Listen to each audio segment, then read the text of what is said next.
నమస్కారం. అద్వైతం యూట్యూబ్ ఛానల్‌కి మీ అందరికీ సాదర స్వాగతం. నేను మీ డాక్టర్ వేణుమాధవ్ శర్మ. మాసాలలో అత్యంత ముఖ్యమైనటువంటి మాసాలుగా అంటే ఒక సంవత్సరంలో వచ్చేటువంటి అన్ని రకాల మాసాలలో శ్రావణ మాసము, కార్తీక మాసము విశేషమైనటువంటి మాసాలుగా చెప్పడం జరుగుతుంది. అయితే ఈ కార్తీక మాసం శివకేశవ ఆరాధన ఎంతో ప్రీతికరమైనటువంటిదిగా మనందరికీ తెలుసు. అదేవిధంగా ఈ యొక్క కార్తీక మాసం తర్వాత అత్యంత పవిత్రమైనటువంటి మాసంగా భావించే మాసము శ్రావణ మాసము.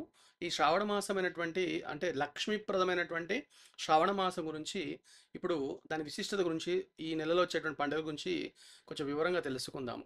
అయితే ఇది లక్ష్మీప్రదమైనటువంటి మాసంగా చెప్పడం జరుగుతుంది. లక్ష్మీ కటాక్షం కోరుకునే వాళ్ళు ఈ శ్రావణ మాసంలో అత్యంత కీలకంగా మనం పూజలు చేసుకోవాల్సి ఉంటుంది. లక్ష్మి సర్వ సంపదలకి అధిష్టాత్ర దేవత. ఇంద్రియ నిగ్రహము, శాంతము, సుశీలత్వము వంటి సుగుణాలకు ఆధారమైనటువంటి సర్వమంగళ స్వరూపము లక్ష్మీ అమ్మవారిది. లోభము, మోహము, రోషము, మదము, అహంకారం వంటి గుణాలేమీ లేనటువంటి చల్లని తల్లి ఆమె మహాలక్ష్మి. మరి సర్వ సస్యాలు, సస్యం అంటే ధాన్యాలు, ఆమె రూపాలే.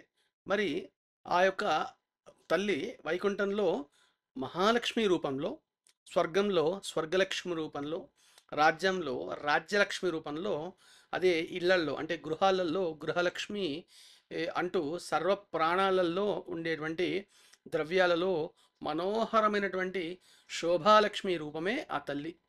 లక్ష్మీదేవి అన్ని చోట్ల ఉండేటువంటి దయాస్వరూపిణి. అలాంటి లక్ష్మీదేవిని పూజించేటువంటి లక్ష్మీప్రదమైనటువంటి మాసం ఏదైతే ఉందో అది శ్రావణ మాసము. ఈ మాసము లక్ష్మీదేవిని ఆరాధించే వారి యొక్క సర్వ కోరికలు నెరవేరి సకల సంపదలు కలుగుతాయి. ఇంకా ఈ లక్ష్మీ వ్రతాన్ని ఆచరించే వారి కోరిన కోరికలన్నీ కూడా తొందరగా నెరవేరడంతో పాటు అత్యంత శుభ ఫలితాల్ని ఆ అమ్మవారు, ఆ మహాలక్ష్మి అమ్మవారు అనుగ్రహిస్తుంది. మరి ఇంకా అత్యంత విశేషమైనటువంటి విషయం ఏంటంటే సోమవారము, శుక్రవారము లక్ష్మీదేవికి చాలా ఇష్టమైనటువంటి రోజులు. ఎందుకంటే సోమవారానికి చంద్రుడు, చంద్ర సహోదరి కాబట్టి, అదేవిధంగా శుక్రవారం ఆమె రోజు కాబట్టి ఆ రోజుల్లో పొద్దున సాయంత్రం 2 పూటలు కూడా దీపారాధన చేయడము, దీర్ఘ సుమంగళి ప్రాప్తంతో పాటు అష్టైశ్వర్యాలను ప్రసాదించేటువంటి రోజులు ఇవి రెండు కూడా. అలాగే జ్యోతిష శాస్త్ర రీత్యా కూడా శ్రావణ మాసము అత్యంత ముఖ్యమైనటువంటి మాసంగా చెప్పడం జరుగుతుంది. ఆధ్యాత్మికంగా కూడా లక్ష్మీ ప్రదమైనటువంటి ఈ నెల దక్షిణాయనంలో ప్రారంభమయ్యేటువంటి మొదటి శ్రావణ సూర్యోదయము కర్కాటక రాశితో ప్రారంభమవుతుంది. కర్కాటక రాశి అంటే చంద్రుడు అధిపతి కాబట్టి ఆ యొక్క రాష్ట్రాధిపతి చంద్రుడు కాబట్టి ఆ యొక్క కర్కాటక మాసంలో అంటే కర్కాటక రాశిలో ప్రారంభం కావడం వల్ల ఈ మాసంలో అంటే శ్రావణ మాసంలో మానసిక ఉల్లాసము, ప్రశాంతత కలిగి ఉంటుంది. అందుకు ఈ పవిత్రమైనటువంటి మాసము కోసం ఈ దీనిలో సిద్ధి పొందుటకు చాలామంది సిద్ధ పురుషులు ఎదురు చూస్తుంటారు. అంటే ఈ నెల కోసం చాలామంది ఎదురు చూస్తూ ఉంటారు. ఇంకా అది కాకుండా శ్రావణ మాసంలో అష్టమి, నవమి, ఏకాదశి, త్రయోదశి, చతుర్దశి, అమావాస్య, పున్నమ ఇలాంటి తిథులన్నీ కూడా లక్ష్మీ పూజకు చాలా శ్రేష్టమైనవిగా చెప్పడం జరుగుతుంది. ఈ రోజులు ఇప్పుడు నేను చెప్పినటువంటి తిథులు ఏవైతే ఉన్నాయో అవన్నీ కూడా లక్ష్మికి చాలా ఇష్టమైనటువంటి రోజులుగా ఈ నెలలో చెప్పడం జరుగుతుంది. శ్రవణ నక్షత్రం అనేది మీకు తెలుసు, సాక్షాత్తు శ్రీ మహావిష్ణుమూర్తి యొక్క జన్మ నక్షత్రము. ఈ శ్రావణ మాసంలోనే ఇంకొక విశేషం కూడా ఉంటుంది. ఏంటంటే వేదాధ్యయనం కోసము బ్రహ్మచారులకు ఉపాకర్మ అనే సంస్కారాన్ని ఈ నెలలోనే చేస్తారు. అంటే జంధ్యాల పూర్ణమ అంటారు. ఆ పూర్ణమి నాడు జంధ్యం వేసుకోవడము, గురువు దగ్గర వేదాలు నేర్చుకోవడానికి ఉపాకర్మ చేసుకొని ఉపాకర్మ ప్రారంభం అనేది ఈ మాసంలోనే ప్రారంభమవుతుంది లేదా చేస్తారు. అది కాకుండా శ్రవణము అంటే ఏమిటి? వినడము కదా. వినడం అనే అర్థం కూడా ఉంటుంది కాబట్టి వేదాలు విని వల్లె వేస్తారు కాబట్టి ఈ మాసంకి అంటే ఈ నెలకి శ్రావణ మాసం అనే పేరు కూడా వచ్చింది. అంటే ఇదొక కోణంలో కూడా దీన్ని కూడా చెప్పవచ్చు. మరి ఈ శ్రావణ మాసంలో అత్యంత కీలకంగా ఉండేటువంటి అంటే ప్రత్యేకించి మహిళలకు అంటే స్త్రీమూర్తులందరికీ కూడా ఈ నెలంతా కూడా మీకు తెలుసు చాలా చక్కగా పండుగ వాతావరణం అనేది మనం చూడవచ్చు. ఈ నెలలోనే అంటే ఈ శ్రావణ మాసంలోనే మహిళలందరూ కూడా మంగళగౌరి వ్రతము, అది కాకుండా శ్రావణ లక్ష్మి వ్రతము లేదా వరలక్ష్మి వ్రతము అనే పూజల్ని చేస్తూ పేరంటాలకు పిలుచుకొని వ్రతాలలో ఎంతో సందడిగా ఆనందంగా గడుపుతూ ఉంటారు. ఈ శ్రావణ మాసంలో చేసేటువంటి అమ్మవారి పూజలు ఏవైతే ఉంటాయో, నోములు, వ్రతాలు, ఇవన్నీ కూడా స్త్రీలకు సకల సౌభాగ్యాల్ని అందింపజేసి వాళ్ళ ఆ, మాంగళ్యాన్ని కలకాలం రక్షిస్తూ ఉంటుంది ఆ తల్లి.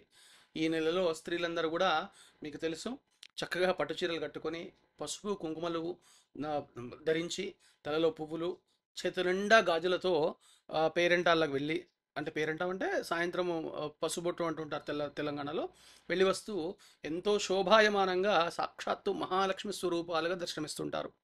మరి ఈ శ్రావణ మాసంలో వచ్చేటువంటి సోమవారాలు ఏవైతే ఉంటాయో ఇవి ఎంతో పవిత్రమైనటువంటి రోజులుగా మీరు గమనించండి. మొదటి సోమవారము ఎప్పుడైతే శ్రావణ మాసంలో వచ్చేటువంటి మొదటి సోమవారము ఉంటుందో ఆ రోజు చాలా చక్కటి ఫలితాన్ని, అంటే మానసిక పీడలు ఉన్న వాళ్ళు ఈ సోమవారం నాడు ఆ, చేసేటువంటి అభిషేకం ద్వారా, అంటే శివాభిషేకం ద్వారా తప్పకుండా వాళ్ళ మానసిక అశాంతి తొలగిపోతుంది. ఇక రెండవ సోమవారం నాడు అధిష్టాన దేవత రెండవ సోమవారానికి అష్టమాతృకలు. దీని ఫలం ఏమిటంటే దుర్గతి నాశనం అవుతుంది. అంటే దుర్గతి అంటే ఇబ్బందికరమైనటువంటి స్థితి ఎవరైతే ఎదుర్కొంటారో వాళ్లకు ఆ యొక్క స్థితి తొలగిపోయి చక్కగా ఆనందం కలుగుతుంది. మూడవ సోమవారం ఏదైతే ఉంటుందో దానికి చంద్రుడు అధిష్టాన దేవతగా ఉంటాడు. దీని ద్వారా ధనధాన్య వృద్ధి, ఆయురారోగ్య భోగభాగ్య ప్రాప్తి కలుగుతుంది. ఇక నాలుగవ సోమవారం అంటే ఈ శ్రావణ మాసంలో వచ్చేటువంటి నాలుగవ సోమవారానికి అధిష్టాన దేవత సూర్య భగవానుడు. దీని యొక్క ఫలితం ఏమిటంటే ఆరోగ్యము చక్కగా ఉండి ఆయురారోగ్యం వృద్ధి చెంది అనారోగ్యాలు పోతాయి. ఆరోగ్యకారకుడు పరమేశ్వరుడు కాబట్టి ఆ యొక్క సూర్య భగవానుడు కాబట్టి అది ఉంటుంది. తర్వాత చివరిగా వచ్చేటువంటి సోమవారం ఏదైతే ఉంటుందో దానికి పితృదేవతలు అధిపతులుగా ఉంటారు. దీని యొక్క ఫలం ఏమిటంటే ఎవరికైనా సంతానం లేకపోతే వాళ్ళకి తప్పకుండా సంతానం కలిగి చక్కటి ఆనందం కలుగుతుంది, వంశం వృద్ధి చెందుతుంది. ఇక ఈ రోజుల్లో ఏం చేయాలంటే ఈ సోమవారాలు ఇప్పుడు ఏవైతే చెప్పినటువంటి సోమవారాలు ఉన్నాయో ఆయా సోమవారాలలో శివాభిషేకము, అర్చన వల్ల పైన చెప్పినటువంటి ఫలితాలన్నీ కూడా కలుగుతాయి. విశేషంగా బహుళపక్షంలో వచ్చేటువంటి సోమవారం నాడు, అంటే శ్రావణ మాసం పూర్తయ్యే సందర్భంలో వచ్చేటువంటి సోమవారం నాడు శివుని పూజించినట్టయితే శ్రావణ మాసంలో చాలా విశేషమైనటువంటి ఫలితాలని కలిగి పాపాలని నశించి ఆ యొక్క శివ సాయుధ్యానికి చేరుకుంటారు అందరూ కూడా. ఇక ఉత్తర భారతదేశంలో శ్రావణ మాసం అనేది చాలా విశిష్టత, అంటే శివాభిషేకాలకు ఎంతో ప్రసిద్ధి చెందింది. మనము సాధారణంగా దక్షిణ ప్రాంతంలో, అంటే దక్షిణ భారతదేశంలో కార్తీక మాసం చాలా శివారాధనకు ప్రాధాన్యత ఇస్తూ ఉంటాం. అంటే కార్తీక మాసం రాగానే శివాలయానికి వెళ్ళడము అట్లా ఎంత ప్రాధాన్యత మనకి ఎంత ఉంటుందో, ఉత్తరాదిలో అంటే నార్త్ ఇండియాలో శ్రావణ మాసము అంతే ప్రాధాన్యత కలిగి ఉంటుంది. దాదాపు 15 రోజుల ముందే ఈ యొక్క శ్రావణ మాసం ప్రారంభమవుతుంది. ఈ మాసంలో అన్ని శివాలయాలు కూడా భక్తులతో, భక్తులు చేసేటువంటి అభిషేకాలతో చాలా కిటకిటలాడుతూ తమ పవిత్రతను చాటుతూ ఉంటాయి. కాబట్టి మనకు ఉత్తర భారతదేశంలో ఉండేటువంటి స్థితి దక్షిణ భారతదేశంలో ఉండేటువంటి స్థితికి తేడా ఉంటుంది. మనము అమ్మవారి రూపంగా చూస్తుంటాం ఈ యొక్క శ్రావణ మాసాన్ని. ఇక శ్రావణ మాసంలో మళ్ళీ ఇంకొక విషయం గమనించవచ్చు, అది మంగళగౌరి వ్రతము. అయితే శ్రావణ మాసంలో మొదటి మంగళవారము అధిదేవత ఏమిటంటే అశ్వనీ దేవతలు. మంగళగౌరి వ్రతానికి సంబంధించి 4 వారాలు ఉంటాయి కాబట్టి అది చెప్తున్నాను. అశ్విని దేవతలు ఈ అశ్విని అంటే మొదటి మంగళవారం చేయడం ద్వారా ఆరోగ్య వృద్ధి చెందుతుంది. రెండవ మంగళవారము అభిషేకం అంటే అమ్మవారి యొక్క ఆరాధన, మంగళగౌరి ఆరాధన చేయడం ద్వారా దుర్గాదేవి దీనికి అధిష్టాన దేవత కాబట్టి దాని ఫలితం ఏమిటంటే సంపద ప్రాప్తిస్తుంది. మూడవ మంగళవారానికి అధిష్టాన దేవత ఎవరంటే అగ్ని. కాబట్టి సర్వకార్య సిద్ధి, ముఖ్యంగా ఈ ప్రభుత్వ ఉద్యోగాల గురించి ప్రయత్నం చేసే వాళ్లకు మూడవ మంగళవారం నాడు చేసేటువంటి మంగళగౌరి పూజ లేదా మంగళగౌరి వ్రతం వల్ల ఆ ఫలితాన్ని సిద్ధిస్తుంది, ఆ ఫలితాన్ని తీసుకుంటారు. ఇక 4వ మంగళవారానికి అధిష్టాన దేవత అష్టమాతృకలు. ఏదైతే దీన్ని ఆరాధన చేయడం ద్వారా క్లేశనాశనము అంటే మానసిక దుఃఖాన్ని వాళ్ళు తొలగింపజేసుకుంటారు, మనసులో ఉండే బాధలు పోతాయి. ఇంకా శ్రావణ మంగళవారం మన తెలుగు రాష్ట్రాల్లో మహిళలందరూ కూడా మంగళగౌరి వ్రతాన్ని ఎంతో భక్తి శ్రద్ధలతో ఆచరించడం మనందరం కూడా చూస్తుంటాము. అయితే దీనికి ఒక చిన్న వెనక కథ ఉంది. ఏమిటంటే పార్వతీ అమ్మవారు తన కృష్ణవర్ణం అంటే నలుపు కృష్ణవర్ణంగా ఉంటుంది ఆవిడ, ఎరుపు రంగుగా మారాలని చెప్పేసి తపస్సు చేస్తూ ఉంటుంది. ఆ తపస్సు చేసినందువల్ల ఆమెను గౌరీ అని పిలిచారు. కాబట్టి గౌరీదేవిగా పిలువబడుతుంది.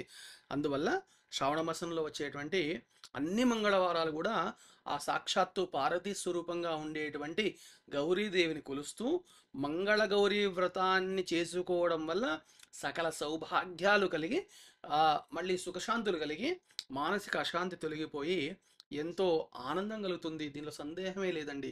ఎందుకంటే ఇది పరమేశ్వరుడు చెప్పినటువంటి మాటగా నేను ఆ, మనకు కొన్ని పురాణాల్లో గమనించవచ్చు. ఇక శ్రావణ శుక్రవారాల గురించి మీకు తెలుసు. ఈ శ్రావణ మాసంలో వచ్చేటువంటి అత్యంత ముఖ్యమైనటువంటి శుక్రవారాలు అందరికీ తెలుసు. చాలా ఆనందంగా సంతోషంగా చేస్తుంటారు. దీనిలో మొదటి శుక్రవారానికి దేవత నాగదేవత. దీని ఫలితం ఏమిటంటే వివాహము కాకుండా ఇబ్బంది పడుతున్న వాళ్ళు ఎవరైనా ఉంటే వాళ్ళకు వివాహం కలుగుతుంది. అది కాకుండా వంశము వృద్ధి చెందుతుంది. ఇక రెండవ శుక్రవారానికి అధిష్టాన దేవత విష్ణువు. సాక్షాత్తు విష్ణు స్వరూపంగా ఉండేటువంటి ఆ, వారము రెండవ వారము. దాని ఫలితం అనంతమైనటువంటి పుణ్యము. ఆ లక్ష్మీ కటాక్షం ప్రాప్తిస్తుంది రెండవ శుక్రవారం నాడు.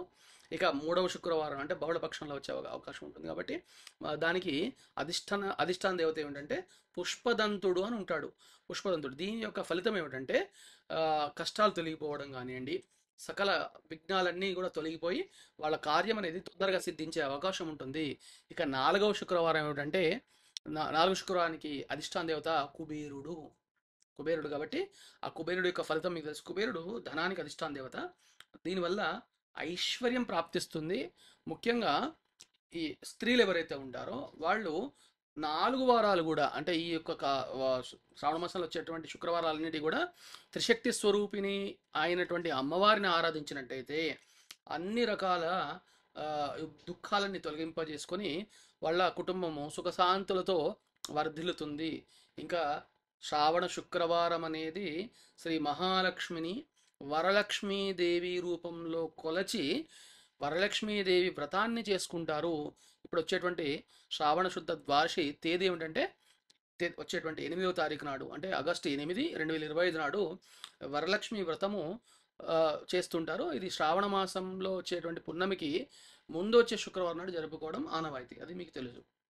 అయితే ఈరోజు అంటే శ్రావణ శుద్ధ వరలక్ష్మి వ్రతాన్ని స్త్రీలందరూ కూడా శుచిగా ఉండి ఇల్లంతా శుభ్రం చేసుకొని ఇంటికి మంగళ తోరణాలు కట్టుకొని పసుపు కుంకుమలతో వాళ్ళ గడపని అలంకరించుకొని మహాలక్ష్మీదేవిని ఒక పీఠం వేసుకొని ఆ పీఠం మీద కలశ స్థాపన చేసి వివిధ రకాలుగా అలంకరిస్తుంటారు. అంటే ఈ కలశానికి ముఖం పెట్టడము, తర్వాత చీర కట్టడము, గాజులు వేయడం అలాంటి అలంకరణ చేసి అమ్మవారికి ఎంతో ఇష్టమైనటువంటి సువాసన కలిగినటువంటి పువ్వులతో పసుపు కుంకుమలతో పూజ చేసి వ్రత కథ చదువుకుంటారు. అంటే వరలక్ష్మి వ్రత కథ చదువుకొని నవవిధ నైవేద్యాలు అంటే నవవిధ 9 రకాల పదార్థాలని నైవేద్యాలుగా సమర్పించి తోరాన్ని కట్టుకుంటారు. తోరం అంటే ఈ యొక్క చేతి కట్టుకునేటువంటి దారం ఉంటుంది, అది కట్టుకుంటారు. ఇంటికి ముత్తైదువులని పేరంటానికి పిలిచి వారికి శనగలు, తాంబూలము వీటితో వాయినం ఇస్తుంటారు, వాయినాలు ఇచ్చుకుంటూ ఉంటారు. ఇక ఆ రోజు అంటే వరలక్ష్మి వ్రతం నాడు ఇంటికి వచ్చేటువంటి స్త్రీమూర్తులందరిలోనూ శ్రీ మహాలక్ష్మి ఆవాహన జరిగి ఆ మహాలక్ష్మి స్వరూపంగానే వస్తుందని ఒక నమ్మకం. అది మీ అందరికీ తెలుసు. చక్కగా ఇంటికి వచ్చేటువంటి స్త్రీలు ఎవరైనా సరే వాళ్ళు గుర్తుపెట్టుకోండి, ముత్తైదు స్త్రీలందరూ కూడా ఆ రోజు మహాలక్ష్మి స్వరూపంగా భావించి నమస్కరించుకోండి. అలా వాళ్లకు సపర్యలు చేసినట్టయితే సుఖ సంపదలు కలుగుతాయి. దీనిలో ఎలాంటి అనుమానం లేదు. ఇక దీనిలో అంటే ఈ శ్రావణ మాసంలో వచ్చేటువంటి అత్యంత ముఖ్యమైనటువంటి పండుగ నాగుల చవితి 28వ తారీఖు నాడు ఉంది, సోమవారం నాడు. శ్రావణ శుద్ధ చవితిని నాగుల చవితిగా జరుపుకుంటుంటారు. అయితే నాగుల చవితి నాడు స్త్రీలు సర్వాలంకార శోభితులై ఉండి దగ్గరలో ఉండేటువంటి నాగుపాముల పుట్ట దగ్గరికి వెళ్ళి పుట్టలలో పాలు పోసి వాళ్ళ తోచిన విధంగా చలిమిడి లేదా చిమ్మిలి లేదా పువ్వులు, పళ్ళు, పసుపు, కుంకుమ ఇవన్నీ కూడా సమర్పించి నాగదేవతను ఆరాధిస్తూ ఉంటారు. అది గమనించండి. ఈ విధంగా నాగారాధన చేయడం వల్ల గర్భదోషాలు పోతాయి. గర్భదోషాలు పోయి సంతానము లేదా సంతాన సౌఖ్యము కలుగుతుంది. ఇంకా అది కాకుండా వాళ్ళ సంతానానికి సంబంధించి అంటే వాళ్ళ పిల్లలు ఉంటారు కదా, అంటే ముత్తైదు స్త్రీలు చేసేటువంటి వాళ్ళ పిల్లలకి ఎలాంటి హాని జరగకుండా ముఖ్యంగా ఈ మూగ, చెవుడు ఇలా పుడుతుంటారు కదా! వాళ్ళ కర్మ సంచయం చేయడానికి ఇది అవకాశంగా ఉంటుంది. ఈరోజు భూమిని నాగలితో దున్నడం గానియండి, తర్వాత కూరలు తరగడం వంటి పనులు చేయరు. దాదాపు మన దగ్గర చేయము. అది కాకుండా తర్వాత అంటే నాగుల చవితి తెల్లవారే వచ్చేది గరుడ పంచమి అంటారు. గరుడ పంచమి ఇది 29వ తారీఖు నాడు వస్తుంది. 29/7/2025 మంగళవారం నాడు గరుడ పంచమి. గరుడ పంచమి అని అంటే గరుత్మంతుడు ఆ, మనకు తెలుసు వైనతేయుడు అని అంటుంటారు. ఆయనే విష్ణుమూర్తి వాహనము. గరుడ పంచమి పురాణాలను అనుసరించి గరత్మంతుడు లేదా గరుడడు తన తల్లి అయినటువంటి ఆ, వినతని దాస్య విముక్తురాల్ని చేయడం కోసము చాలా శ్రమపడతాడు. తన ఔన్నత్యం చేత శ్రీ మహావిష్ణువుకి సాక్షాత్తు మహావిష్ణువుకి ఆయన వాహనంగా మారుతాడు. శాశ్వత స్థానాన్ని సంపాదించుకుంటాడు. మహావిష్ణువుకి వాహనం అవ్వడం అంటే అంతకు మించిన అదృష్టం ఇంకేంటి చెప్పండి. అందువల్లనే ఆయన పేరు మీద గరుడ పురాణం కూడా వచ్చింది. సాక్షాత్తు విష్ణుమూర్తికి గరుత్మంతునికి జరిగేటువంటి ఒక సంవాదం అది. దాని మీద గరుడ పురాణం అది తెలుసు. అయితే ఈ గరుడ పంచమి రోజు కూడా శక్తి, ధైర్యము మరియు విజయం కోసము గరుత్మంతుని ఆరాధన చేస్తుంటారు. ఇంకా తర్వాత జంధ్యాల పున్నమ లేదా రాఖీ పున్నమి. మనకందరికీ తెలుసు రాఖీ శ్రావణ మాసం అంటే రాఖీ అన్నదమ్ముల అన్న చెల్లెల అక్క చెల్లెల అనుబంధానికి ఇది సోదర సంబంధానికి గుర్తు. ఇది 9వ తారీఖు నడుస్తుంది. ఇదే రోజు ఉపాకర్మలు ఇంతకుముందు చెప్పాను కదా, అంటే ఈ ఉపనయనమైన వాళ్ళకి ఉపాకర్మ చేయడం వేదాధ్యయనం కోసం. అది నూతన యజ్ఞోపవీత ధారణ ప్రతి సంవత్సరం కూడా జరుపుకోవడము. ఇది శ్రావణి అంటుంటారు దీన్ని. ఇది చాలా విశేషమైనటువంటి రోజుగా చెప్పడం జరుగుతుంది. శ్రావణ పౌర్ణమి ఎంతో పవిత్రమైనటువంటి పర్వదినంగా జరుపుకుంటుంటారు. అది కాకుండా ఈనాడు స్త్రీలు ఎవరైతే ఉంటారో వాళ్ళ సోదరుల చేతికి రాఖీ లేదా రక్షాబంధనాన్ని కట్టి వాళ్ళకి తమ రక్షణ బాధ్యతను అప్పగిస్తారు. ఒక విధంగా అక్క చెల్లెళ్ళు మరియు అన్నదమ్ముల మధ్య ఆత్మీయత, అనురాగాన్ని పెంచడానికి ఉపయోగపడేటువంటి పండుగగా ఈ యొక్క రాఖీ పున్నమి అని చెప్పవచ్చు. ఇది ఒక గొప్ప పండుగ. అసలు భారతదేశంలో ఉండేటువంటి అత్యంత ముఖ్యమైనటువంటి పండుగల్లో ఇదొకటి. ఇంకా శ్రావణ పున్నమి నాడు నూతన యజ్ఞోపవీతం అంటే యజ్ఞోపవీతం వేసుకునేటువంటి అధికారం ఉన్న వాళ్ళందరూ కూడా నూతన యజ్ఞోపవీత ధారణ చేసి గాయత్రి మంత్రం జపం చేసుకొని ఆ యొక్క అమ్మవారి కృపకు పాత్రలవుతుంటారు. అందువల్లనే ఈరోజు జంధ్యాల పున్నమ అని కూడా పిలుస్తుంటారు. ఇక ఈ మాసంలో వచ్చేటువంటి సంకటహర చతుర్థి ఏదైతే ఉంటుందో దాని గురించి ఒక విశేషమైనటువంటి విషయాన్ని చెప్తాను. సంకటహర చతుర్థి చేయడం వల్ల ఎంతో ఫలితం ఉంటుంది. ఎందుకంటే సంవత్సరం అంతా చేసేటువంటి సంకటహర చతుర్థి 12 ఉంటాయి. దానిలో శ్రావణ మాసంలో వచ్చేటువంటి సంకటహర చతుర్థి వ్రతాన్ని ఆచరించి అంటే ఏడాదంతా చేయలేని వాళ్ళు కూడా ఈ ఒక్క నెలలో చేసేటువంటి సంకటహర చతుర్థి ఉపవాసం వల్ల ఈ సంవత్సరం అంతా చేసేటువంటి ఫలితాలని వాళ్ళు తీసుకుంటారు. మహాగణపతి వారి యొక్క కృపకు పాత్రలు అవుతారు. ఈ ఒక్క నెలలోనే ఈ సంకటహర చతుర్థి వ్రతాన్ని ఆచరించడం వల్ల మొత్తం ఫలితం ఎంత తీసుకుంటారో అఖండమైనటువంటి పుణ్యాన్ని అంతే తీసుకుంటారు. దీనిలో ఎట్లాంటి సందేహం లేదండి. ఇది గణేష పురాణంలో దీని వివరణ ఉంది. అది కాకుండా అన్ని రకాలుగా ఈ యొక్క సంకటహర చతుర్థి ఫలితాన్ని, అదేవిధంగా జ్ఞానానికి ప్రతిరూపమైనటువంటి హయగ్రీవుడు ఈ మాసంలోనే ఉద్భవిస్తుంటాడు, జన్మిస్తుంటాడు. ఆ యొక్క కారణంగా అంటే హయగ్రీవ జయంతి కూడా మనం జరుపుకుంటూ ఉంటాము. మనకు సంకటహర చతుర్థి ఎంత విశిష్టతమో అది కాకుండా హయగ్రీవ జయంతి కూడా అంతే ఫలితాన్ని ఇస్తుంటాడు. హయగ్రీవుడు జ్ఞానానికి ప్రతిరూపము. శ్రీ మహాలక్ష్మీదేవికి ధనాధిపత్యము మరియు సరస్వతీ మాతకు జ్ఞానాధిపత్యము ఈ యొక్క హయగ్రీవ జయంతి నాడే హయగ్రీవుని చేతనే ఇవ్వబడింది. కాబట్టి అమ్మవారికి లక్ష్మికి అధిపతి ఆవిడ మహాలక్ష్మి, అదేవిధంగా జ్ఞానానికి అధిపతి సరస్వతి. ఇంకా అది కాకుండా ఇదే రోజున అగస్త్య మహాముని హయగ్రీవునికి లలిత రహస్యనామావళిని బోధించారు ఈ నెలలోనే. అది కూడా ఇది మనకు వివరణ ఉంది. విష్ణు పురాణంలో దీని వివరణ కనబడుతూ ఉంటుంది. ఇంకా అత్యంత ముఖ్యమైనటువంటి పండుగ ఈ నెలలో శ్రీకృష్ణ జన్మాష్టమి. ఇది 15వ తారీఖు నాడు వస్తుంది. ఆగస్టు 15, 2025 శుక్రవారం నాడు జరుగుతుంది. శ్రావణ బహుళ అష్టమి లేదా గోకులాష్టమి లేదా కృష్ణాష్టమిగా మనము జరుపుకుంటుంటాము. ఆ యొక్క దేవదేవుడైనటువంటి విష్ణుమూర్తి ఈ శ్రావణ బహుళ అష్టమి నాడు శ్రీకృష్ణావతారాన్ని స్వీకరించారు లేదా శ్రీకృష్ణుడిగా జన్మించాడు. మనకు ఈరోజు అంటే శ్రీ కృష్ణ భగవానునికి పూజలు చేసి వెన్న, పాలు ఇట్లాంటి నైవేద్యాలు పెట్టి స్వామివారి అర్చన, ఆరాధన చేసినట్టయితే సంతానలేమితో బాధపడుతున్నటువంటి వాళ్ళు తప్పకుండా సంతానాన్ని పొందుతారనలో సందేహం లేదు. ఇక మీకు తెలుసు, ఊర్లలో ఈ యొక్క శ్రీకృష్ణ జన్మాష్టమి ఉట్టి కొట్టడము, పండుగ వాతావరణం, ఎంతో అద్భుతమైనటువంటి కోలాహలాన్ని మనము ఈ యొక్క శ్రీకృష్ణ జన్మాష్టమి నాడు గమనించవచ్చు. మరి అది కాకుండా ఇక చివరగా వచ్చేటువంటి ఒక పండుగ అని చెప్పొచ్చు, అది పొలాల అమావాస్య. మనకు ఈ నెల అంటే ఈ శ్రావణ మాసంలో 23వ తారీఖు నాడు వచ్చే అమావాస్య పొలాల అమావాస్య. ఇది శనివారం నాడు వస్తుంది. ఈ శ్రావణ అమావాస్యని పొలాల అమావాస్యగా జరుపుకుంటుంటారు. అసలు అంటే చూడండి, మనం మట్టిని కూడా పూజించేటువంటి సంస్కృతి మన దగ్గర ఉంది. ఈరోజు ఏమిటంటే అంటే పొలాల అమావాస్య రోజు అన్ని రకాల పశువుల్ని ప్రార్థించడము పూర్వకాలం నుండి వస్తున్నటువంటి ఆచారం. మీరు ఇదివరకు గమనించండి, మట్టితో చిన్న చిన్న ఎడ్లు అవి చేసి పూజ చేసేవాళ్ళు. ఆ పొలాల అమావాస్య రోజు పొలాలమ్మ అనే ఒక గ్రామ దేవతను విశేషంగా ఆరాధిస్తారు. ఈనాడు కంద మొక్క ఉంటుంది కదండి, ఆ కంద మొక్కను పెట్టి దాన్ని ప్రత్యేకించి పూజిస్తారు. అది కాకుండా సంతాన ప్రాప్తి కోసము, సంతాన అభివృద్ధి కోసము ఈ కంద మొక్కని కులదేవతగా భావించుకొని పూజ చేసుకొని కథ చదివి, అంటే దాని పొలాల అమావాస్య కథ ఉంటుంది, అది చదివి ఆ అక్షతలు నెత్తిన చల్లుకొని ముత్తైదువులకు వాయన తాంబూలాలు ఇవ్వడం అనేది ఒక ఆచారం. ఈ పొలాల అమావాస్య సంతాన ప్రాప్తి కోసము మరియు సంతానానికి కలిగేటువంటి ఇబ్బందులు తొలగించేటువంటి శక్తి కలిగి ఉంటుంది కాబట్టి అందరూ చేసుకోండి.